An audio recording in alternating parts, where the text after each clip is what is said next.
Bonjour, je m'appelle Maria Moussamb.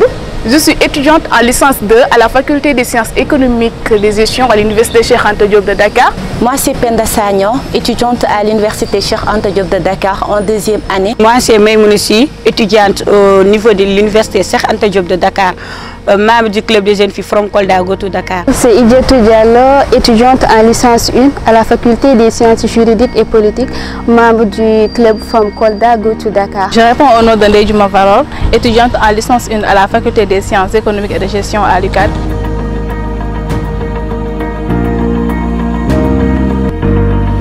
Alors, c'est le club des jeunes filles leaders From Kolda to Dakar, qui est une association de jeunes filles leaders âgées de 12 à 24 ans, regroupées en sous-groupes dans différents quartiers et villages, ayant pour objectif de lutter contre les grossesses précoces, les mariages d'enfants, les mutilations génitales féminines, les violences basées sur le genre, mais également de promouvoir le leadership féminin.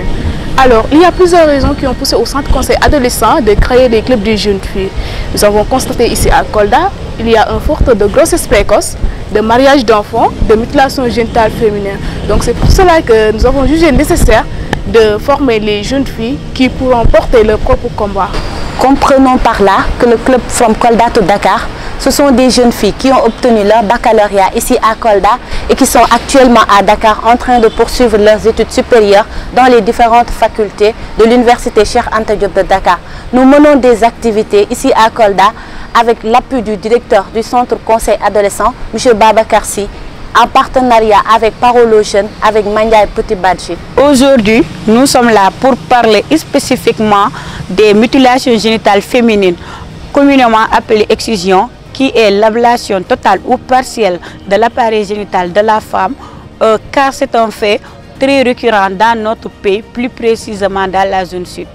En effet, cette pratique est causée par de nombreuses raisons, parmi lesquelles on peut mentionner une conviction coutumière, car nombreux sont les gens qui considèrent l'excision comme une coutume, c'est-à-dire une pratique prolongée et constante qui finit par provoquer dans une société un sentiment partagé de son caractère obligatoire, devenant ainsi un legs se transmettant de génération en génération. De plus, certains le font pour réduire le désir sexuel de la femme. Par ailleurs, certaines estiment qu'une femme non excisée est impure.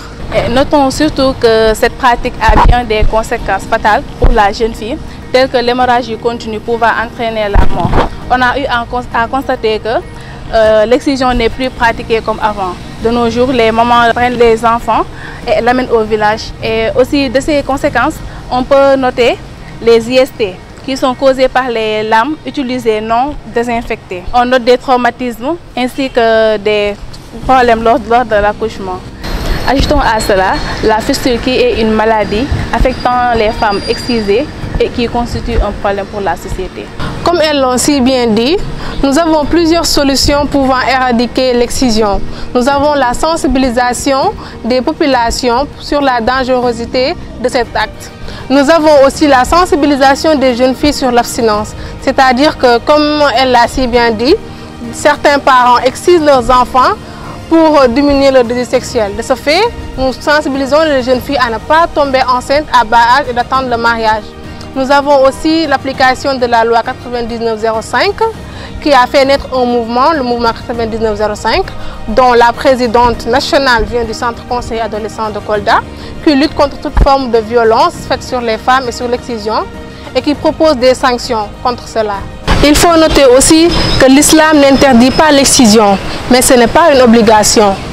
Ensemble, mettons fin à l'excision. Touche pas à ma sœur.